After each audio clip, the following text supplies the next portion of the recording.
Lupus is a chronic autoimmune disease that can attack any part of your body. Today we're going to hear from a rheumatologist doctor and lupus patients about this disease.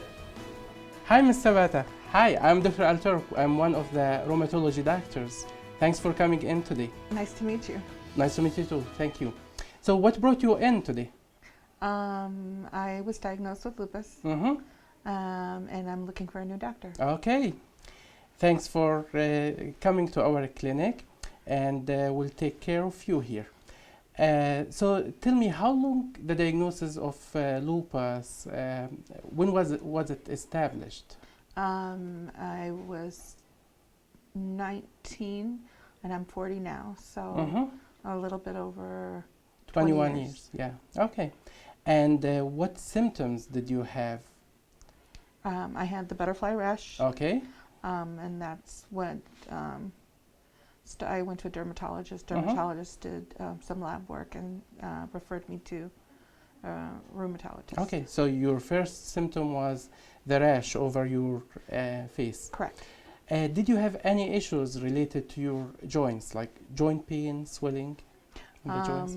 I did have some pain, mild pain and fatigue. Okay.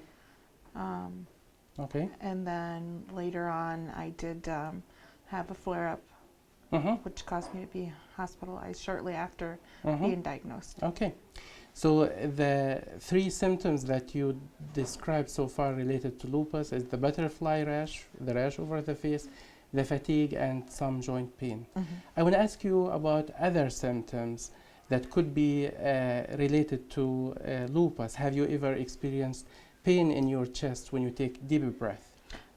Yes. Okay. When was the last time you had that? That was 20 years ago. 20 years ago, and it did not come back. Did not come back. Okay. Yes. Any pain in your chest? No. Okay. Have you had issues with your kidneys related to lupus? Other than protein in the urine. Okay. So you had some protein in the urine. Right. How about blood pressure? Any issues related to the blood pressure? It fluctuates. Sometimes it's low, sometimes it's high. Okay. All right. Do you get headache? I do have headaches, and I've been diagnosed with cluster headaches. Okay. Any history of seizures before? No. Okay. Have you had any issues with pregnancy, like miscarriages or stillbirth? With my first child, we had an emergency C-section because of the amniotic fluid was leaking. So he was born a month early.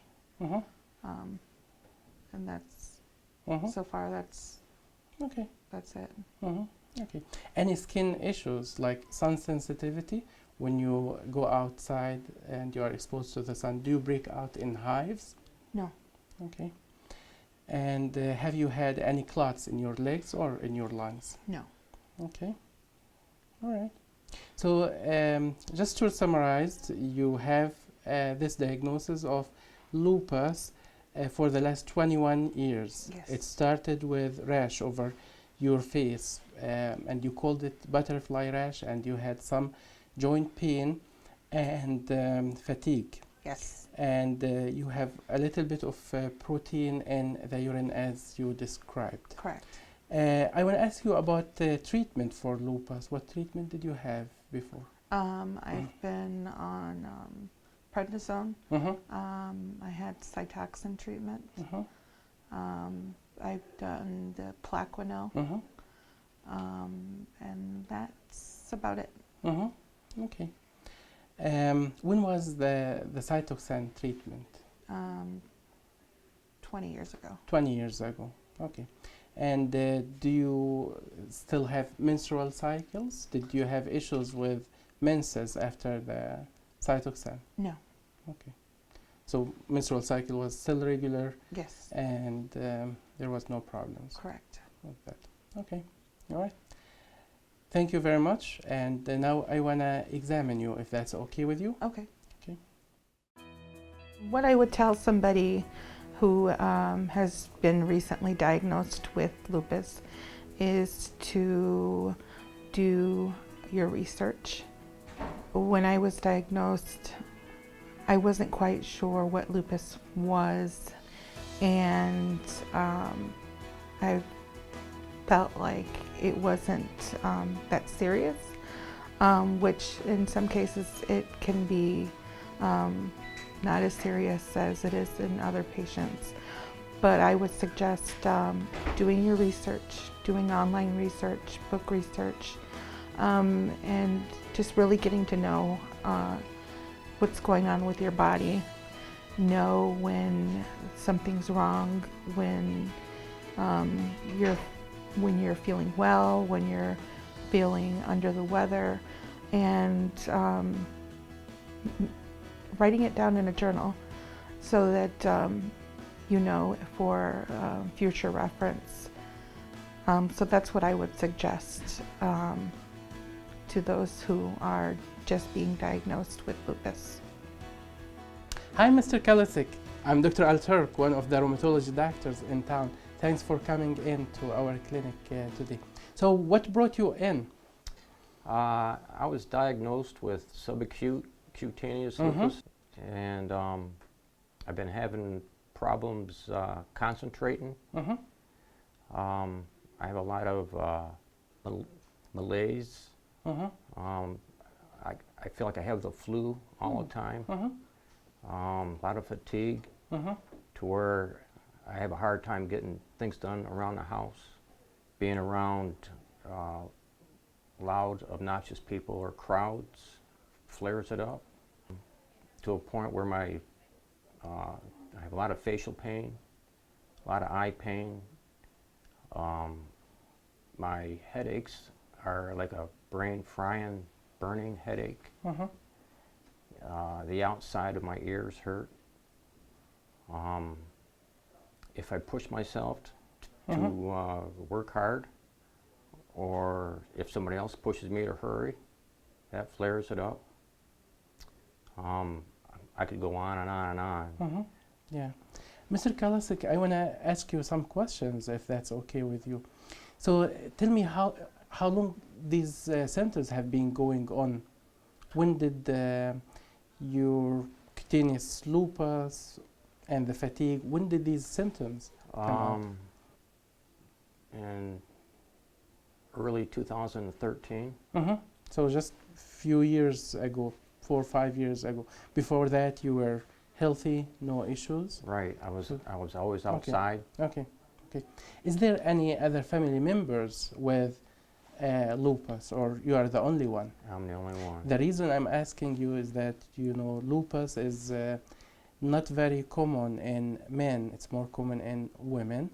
And usually if man has lupus, we think of some genetic causes contributing to lupus. But it does not seem to be the case with you, at least there's no other family members with lupus. All right, any pain in your joints, or do you feel the pain is more diffuse, head to toe? All my pain, 90% of the time, is from my face up. It's just in my head. In the face? Just okay. my head. Okay. Sometimes it's in my knees and my hands. Okay. And tell me about the skin and the rash that you have in relation to exposure to the sun. Do you feel that you are sun sensitive, or this is not the case? When I go out in the sun, which I don't anymore, not even in the shade. I tried going out in the shade a year ago, on a hammock under the trees, fully clothed, with a hat on and sunscreen for about an hour and a half. And that evening and the next day, I felt like I had the flu. Okay. For me, being out in the sun is more of a violent reaction than stress. I see. Okay. And what treatment do you use now for lupus? I'm on hydroxychloroquine. Okay. I'm on Cymbalta. They're thinking maybe the antidepressants might help. And I'm on clonazepam to help my brain relax so I could sleep. Insomnia is another big problem with me, and if I don't sleep, that really flares up the symptoms too. So the hydroxychloroquine, it's the standard treatment for lupus, and most of our patients receive this medication because we think it's very safe medication, and almost every patient gets hydroxychloroquine in addition to other medications for lupus. Okay, so next step will be to examine you, to look at your skin, listen to your heart, listen to your lungs, and examine your nerves, and we'll discuss what would be other options for the treatment of lupus beside the hydroxychloroquine. Do you have any questions for me so far before we proceed to the physical examination? No. Okay, all right. Thank you. My biggest adjustment after being diagnosed with subacute cutaneous lupus, which is one of the higher photosensitive forms of lupus there is having to stay out of the sun. I've always been an outdoorsman. I had a boat. I was always working in the yard. Worked outside, and now I spend all the time in the house. If I do spend time outside, I have more of a violent reaction, a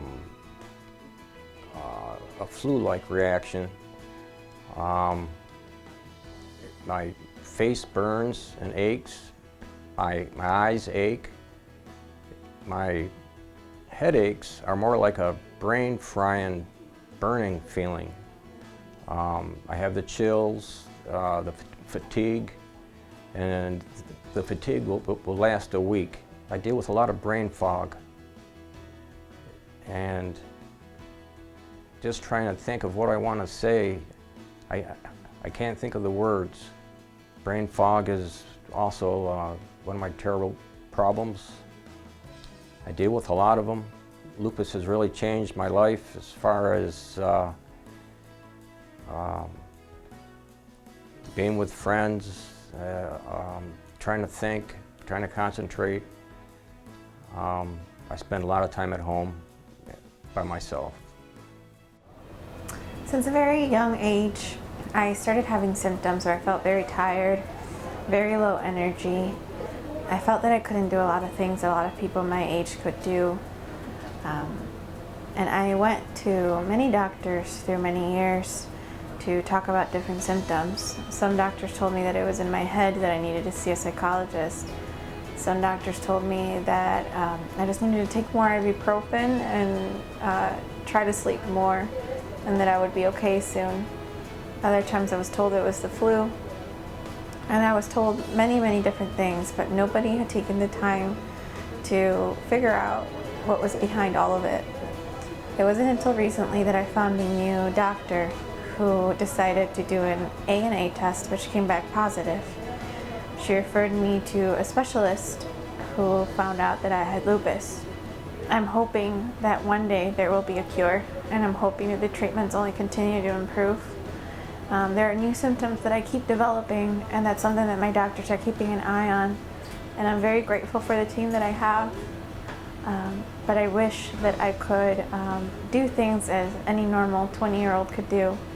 And although I don't have that ability now, I do hope that in the future there will be people that will be given that opportunity, even when they do have lupus. I hope that it's something that we can overcome. So here are some suggestions for people with lupus, how to improve the quality of life. I would say the most important advice that we have to our patients is staying fit and healthy.